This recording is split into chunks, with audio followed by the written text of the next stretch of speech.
जय श्री राम। मैं आचार्य उमेश मिश्रा। आइए हम आपको फिर पुनः प्रभु श्री राम के रामचरितमानस यानी बालकांड के प्रथम सोपान में मैं आपको ले चलता हूँ। तो इससे पहले मैं भगवान गणेश, अम्मा सरस्वती के चरणों में शीश नवाते हुए वंदन करूँगा कि हमारे इस रामचरितमानस को सफल बनावें और प्रभु श्री राम की कृपा हमारे ऊपर बनाए रखें और जहाँ भी हमारे देश में मांगलिक कार्यक्रम हो रहा हो उसमें अपना सहयोग प्रदान करते हुए मंगल को पूर्ण करें। तो आइए चलते हैं प्रभु श्री राम के रामचरितमानस यानी बालकांड में। ओम श्री जानकी वल्लभो विजयते। जननी बहुरी मिल चली, उचित आशीष सब काहू दई।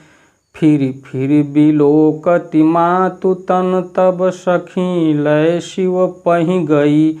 जाचक सकल संतोषी, शंकर उमा सहित भवन चले। सब अमर हर्षे सुमन बरसी, निशान नभ बाजे भले। पार्वती जी माता से फिर मिलकर चली। सब किसी ने उन्हें योग्य आशीर्वाद दिए। पार्वती जी फिर कर माता की ओर देखती जाती थी। तब सखियां उन्हें शिव जी के पास ले गई। महादेव जी सब याचकों को संतुष्ट कर पार्वती के साथ घर यानी कैलाश को चले। सब देवता प्रसन्न होकर फूलों की वर्षा करने लगे और आकाश में सुंदर नगाड़े बजने लगे। ये कितना मनोहर दृश्य था कि भोलेनाथ का हम विवाह देखें या सुने या पढ़ें, इसका लाभ हमको भोलेनाथ की कृपा बनेगी और हमारे आपके ऊपर, और उनका कृपा बनने से हमारा कल्याण हो जाएगा। चले संग हिमवंतु, तब पहुँचा वन अति हेतु। विविध भांति परितोष करी, विदा किन्ह वृषकेतु। तब हिमवान अत्यंत प्रेम से शिव जी को पहुँचाने के लिए साथ चले। वृषकेत शिव जी ने बहुत तरह से उन्हें संतोष कराकर विदा किया। तुरत भवन आए गिरि राई, सकल शैलसर लिए बुलाई। आदर दान विनय बहुमाना, सब कर विदा किन्ह हिमवाना। पर्वतराज हिमाचल तुरंत घर आए और उन्होंने सब पार्वती और सरोवरों को बुलाया। हिमवान ने आदर दान विनय और बहुत सम्मान पूर्वक सबकी विदाई की। जब वहीं शंभु कैलाश ही आए, सुर सब निज निज लोक सिधाए। जगत मातु पितु शंभु भवानी, तेहि सिंगारु न कहूँ बखानी। जब शिव जी कैलाश पर्वत पर पहुँचे तब सब देवता अपने अपने लोकों को चले गए। तुलसीदास जी कहते हैं कि पार्वती जी और शिव जी जगत के माता पिता हैं, इसलिए मैं उनके श्रृंगार का वर्णन नहीं कर सकता। तो आइए देखा जाए। करहि विविध विधि भोग विलासा, गन्हन समेत बसहि कैलासा। हर गिरजा विहार नित नयऊ, यही विधि विपुल काल चली गयऊ। शिव पार्वती विविध प्रकार के भोग विलास करते हुए अपने गणों सहित कैलाश पर रहने लगे। वे नित्य नए विहार करते थे। इस प्रकार बहुत समय बीत गया। तब जन्म्यो सट बदन कुमारा, तारुकु असुर समर जेहि मारा। आगम निगम प्रसिद्धि पुराना, सन्मुख जन्म सकल जग जाना। तब 6 मुख वाले पुत्र स्वामी कार्तिक का जन्म हुआ, जिन्होंने बड़े होने पर युद्ध में तारकासुर को मारा। वेद शास्त्र और पुराणों में स्वामी कार्तिकेय के जन्म की कथा प्रसिद्ध है और सारा जगत उसे जानता है। जगु जानु सन्मुख जन्म कर्म प्रताप पुर सारथु महा।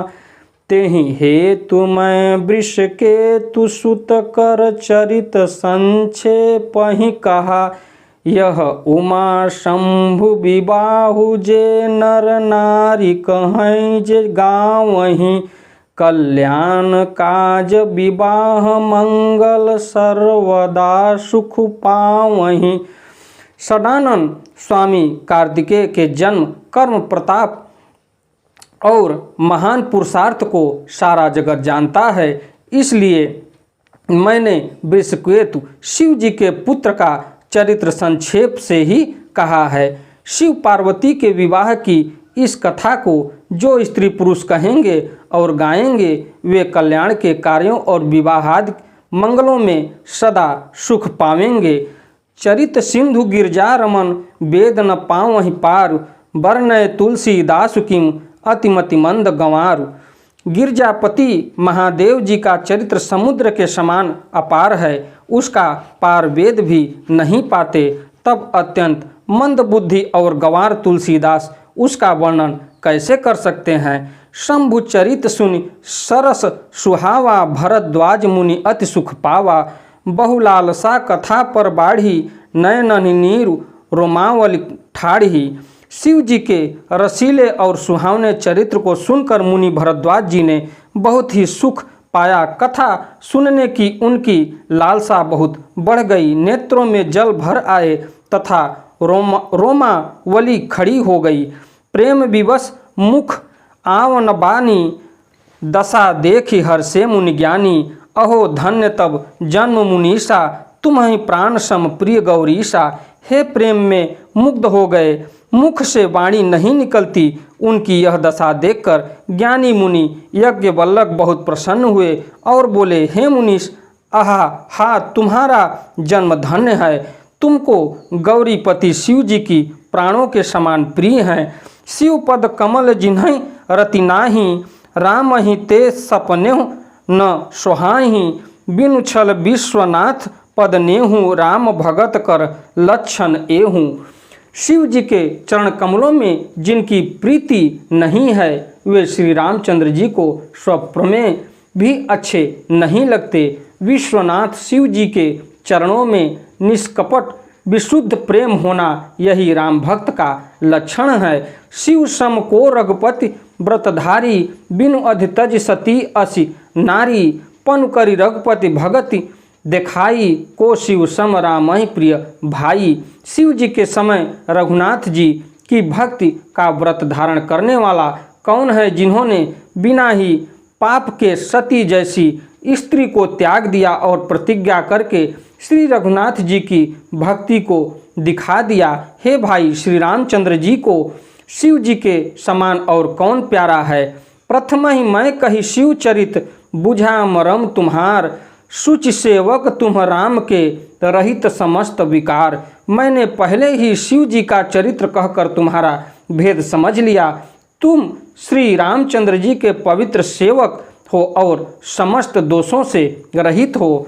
मैं जाना तुम्हार गुणशीला, कहूँ सुनहु अब रघुपति लीला। सुनि मुनि आज समागम तोरे, कहीं न जाई जस सुख मन मोरे। मैंने तुम्हारा गुण और शील जान लिया, अब मैं श्री रघुनाथ जी की लीला कहता हूँ। सुनो हे मुनि, सुनो आज तुम्हारे मिलने से मेरे मन में जो आनंद हुआ है वह कहा नहीं जा सकता। रामचरित अति अमित मुनीषा, कहीं न सकहीं शतकोटि असीसा। तदपि यथाश्रुत कहूँ बखानी, सुमिर गिरापति प्रभु धनुपानी। हे मुनीश्वर, रामचरित्र अत्यंत अपार है, 100 करोड़ शेष जी भी उसे नहीं कह सकते। तथापि जैसा मैंने सुना है वैसा वाणी के स्वामी प्रेरक और हाथों में धनुष लिए हुए प्रभु श्री रामचंद्र जी का स्मरण करते कहता हूँ। सादर दारु नारी सम स्वामी राम सूत्रधर, अंतर जामी जहीं पर कृपा करहीं जनु जानी। कवि उर अजीर नचाओ वहीं बानी। सरस्वती जी कठप पुतली के समान हैं और अंतर्यामी स्वामी श्री रामचंद्र जी सूत पकड़कर कठपुतली को नचाने वाले सूत्रधार हैं। अपना भक्त जानकर जिस कवि पर वे कृपा करते हैं उसके हृदय रूपी आंगन में सरस्वती जी को वे नचाया करते हैं। प्रणवं सोई कृपाल रघुनाथा, वर्णव विशद तासु गुण गाथा। परम रम्य गिरिवरु कैलासु, सदा जहाँ शिव उमा निवासु। उन्हीं कृपालु श्री रघुनाथ जी को मैं प्रणाम करता हूँ और उन्हीं के निर्मल गुणों का कथा कहता हूँ। कैलाश पार्वती में श्रेष्ठ और बहुत ही रमणीय हैं, जहाँ शिव पार्वती जी सदा निवास करते हैं। सिद्ध तपोधन जोगी जन सुर किन्नर मुनि वृंद बसहि तहाँ सुकृति सकल से वहीं शिव सुख कंद। सिद्ध तपस्वी योगी गण देवता किन्नर और मुनियों के समूह उस पर्वत पर रहते हैं। वे सब बड़े पुण्यात्मा हैं और आनंद कंद श्री महादेव जी की सेवा करते हैं। हरिहर विमुख धर्म रति नाही ते नर तह सपने नहीं जाही तेहि गिर पर बट बिटप विशाला नित नूतन सुंदर सब काला। जो भगवान विष्णु और महादेव जी के विमुख हैं और जिनकी धर्म में प्रीति नहीं है, वे लोग स्वप्रेम भी वहाँ नहीं जा सकते। उस पर्वत पर एक विशाल बरगद का पेड़ है जो नित्य नवीन और सब काल 6 ऋतुओं में सुंदर रहता है। त्रिविधि समीर सुशीतल छाया शिव विश्राम बिटप श्रुति गाया एक बार तेहि तर प्रभु गायो गयो तर विलोक उर अति सुख भयो। वहाँ तीनों प्रकार की शीतल मंद और सुगंध वायु बहती रहती है और उसकी छाया बड़ी ठंडी रहती है। वह शिव जी के विश्राम करने का वृक्ष है जिसे वेदों ने गाया है। एक बार प्रभु श्री शिव जी उस वृक्ष के नीचे गए और उसे देखकर उनके हृदय में बहुत आनंद हुआ। निज कर डासी नाग रिपु छाला बैठे सहज ही शंभु कृपाला कुंदु इंदु दर गौर शरीरा भुज प्रलंब परिधान मुनिचीरा। अपने हाथ से बांधकर बिछाकर कृपालु शिव जी स्वभाव से ही बिना किसी खास प्रयोजन के वहाँ बैठ गए।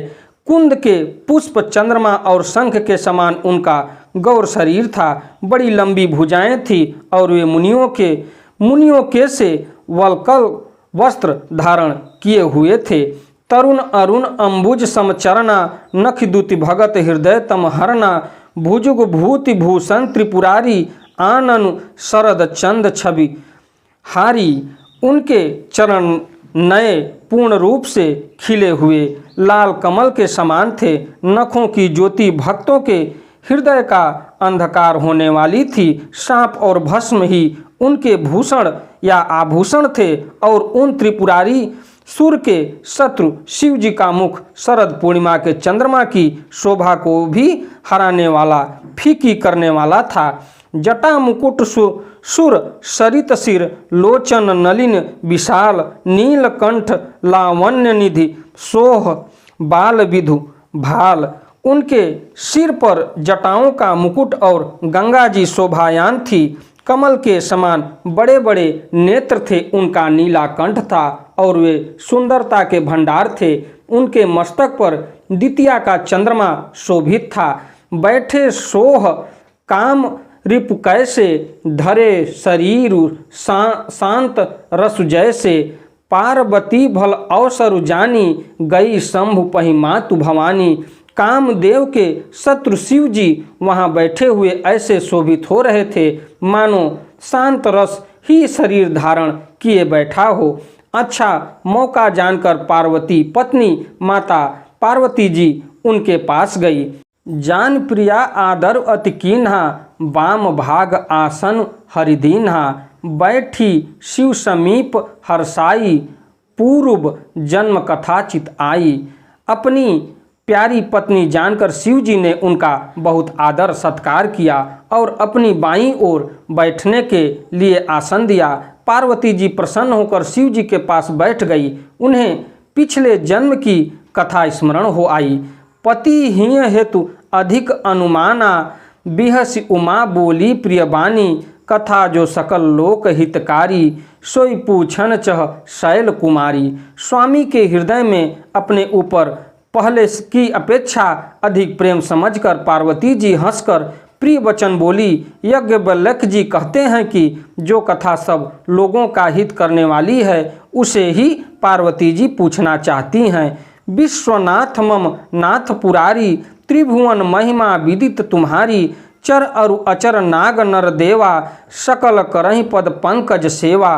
पार्वती जी ने कहा, हे संसार के स्वामी, हे मेरे नाथ, हे त्रिपुरा सुर का वध करने वाले आपकी महिमा तीनों लोकों में विख्यात है। चर अचर नाग मनुष्य और देवता सभी आपके चरण कमलों की सेवा करते हैं।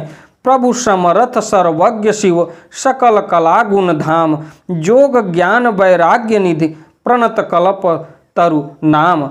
हे प्रभु, आप समर्थ सर्वज्ञ और कल्याण स्वरूप हैं, सब कलाओं और गुणों के निधान हैं और योग ज्ञान तथा वैराग्य के भंडार हैं। आपका नाम शरणागतों के लिए कल्प वृक्ष है। जौ मो पर प्रसन्न सुख राशि, जनिय सत्य मोहि निज दासी, तो प्रभु हरस मोर अज्ञाना, कहीं रघुनाथ कथा विधि नाना। हे सुख की रास, यदि आप मुझ पर प्रसन्न हैं और सचमुच मुझे अपनी दासी या अपनी सच्ची दासी जानते हैं, तो हे प्रभु, आप श्री रघुनाथ जी की नाना प्रकार की कथा कहकर मेरा अज्ञान दूर कीजिए। जासु भवन सुर तरु तर होई, शशि की दरिद्र जनित दुख सोई, शशि भूषण अस हृदय विचारी, हरहु नाथ मम मति भ्रम भारी। जिसका घर कल्प वृक्ष के नीचे हो, वह भला दरिद्रता से उत्पन्न दुखों को क्यों सहेगा। हे शशि भूषण, हे नाथ, हृदय में ऐसा विचार कर मेरी बुद्धि के भारी भ्रम को दूर कीजिए। प्रभु जे मुनि परमारथ वादी, कहीं राम कहूँ ब्रह्म अनादि, शेष शारदा वेद पुराना, सकल करहीं रघुपति गुण गाना। हे प्रभु, जो परमार्थ तत्व ब्रह्म के ज्ञाता और वक्ता मुनि हैं, वे श्री रामचंद्र जी को अनादि ब्रह्म कहते हैं और शेष सरस्वती वेद और पुराण सभी रघुनाथ जी का गुण गाते हैं। तुम पुनि राम राम दिन राति, सारदर जपहु अनंग आराती, राम सो अवध नृपति सुत सोई, की अज अगुण अलख गति कोई। और हे कामदेव के शत्रु, आप भी दिन रात आदर पूर्वक राम राम जपा करते हैं। ये राम वही अयोध्या के राजा के पुत्र हैं या अजन्मा निर्गुण और अगोचर कोई और राम हैं। जौ नृप तनय त ब्रह्म किमि नारी, बिरह मति भोर, देखि चरित महिमा सुनत, भ्रमति बुद्धि अति मोर। यदि वे राजपुत्र हैं तो ब्रह्म कैसे, और यदि ब्रह्म हैं तो स्त्री के विरह में उनकी मति बावली कैसे हो गई। इधर उनके ऐसे चरित्र देखकर और उधर उनकी महिमा सुनकर मेरी बुद्धि अत्यंत चकरा रही है। जौ अनीह व्यापक विभिकोऊ, कहूँ बुझाई नाथ मोहि सोऊ, अज्ञ जानी ऋषि उर्जनि धरहूँ, जहि विधि मोह मिटय सोई करहूँ। यदि इच्छा रहित व्यापक समर्थ ब्रह्म कोई और है, तो हे नाथ, मुझे उसे समझाकर कहिए। मुझे नादान समझकर मन में क्रोध न लाइए। जिस तरह मेरा मोह दूर हो वही कीजिए। मैं बन दीखि राम प्रभुताई, अत भय विकल न तुम ही सुनाई। तदपि मलिन मन बोध न आवा, सो फलु भली भांति हम पावा। मैंने पिछले जन्म में वन में श्री रामचंद्र जी की प्रभुता देखी थी, परंतु अत्यंत भयभीत होने के कारण मैंने वह बात आपको सुनाई नहीं, तो भी मेरे मलिन मन को बोध न हुआ। उसका फल भी मैंने अच्छी तरह पा लिया। इसी के साथ मैं अपनी वाणी को विराम देता हूँ। अगली वीडियो में मैं आपसे फिर मिलता हूँ। प्रभु श्री राम की कृपा आप पर बनी रहे। आपका दिन मंगलमय हो।